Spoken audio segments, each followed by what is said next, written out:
गरिबीत जन्मलो म्हणून हतबल नाही, मेहनत केली म्हणून यशस्वी झालो, हे सिद्ध करून दाखवले आहे दडगाव तालुक्यातील सुरवाणे गावातील माल्या पोता पाडवी यांनी।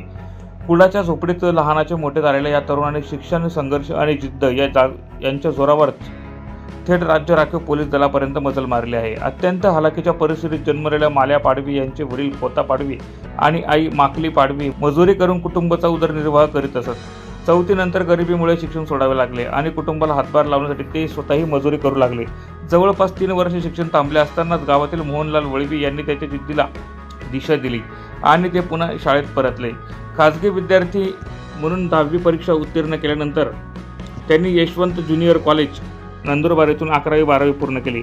शिक्षणासोबतच त्यांनी होमगार्ड म्हणूनही काम केले। त्याचबरोबर मुक्त विद्यापीठातून कला शाखेची पदवी संपादन केली। सरकारी नोकरीसाठी सातत्याने केलेल्या तयारीला अखेर यश मिळाले आणि 25 ऑक्टोबर 2024 रोजी त्यांची राज्य राखीव पोलीस बल गट क्रमांक 6 धुळे येथे निवड झाली। प्रशिक्षण पूर्ण करून ते सध्या कर्तव्य बजावत आहेत। आजही माल्या पाडवी यांचे घर हे साधेसे कुडाचे झोपडीत आहे, मात्र या झोपडीतून बाहेर पडलेली त्यांची यशोगाथा प्रत्येक तरुणासाठी प्रेरणादायी आहे। परिस्थिती कितीही बिकट असली तरी जिद्द आणि मेहनतीच्या जोरावर यश मिळवता येते हे त्यांनी आपले जीवन प्रवासातून दाखवून दिले आहे। प्रतिनिधी प्रवीण चव्हाण, माझा महाराष्ट्र न्यूज, नंदुरबार।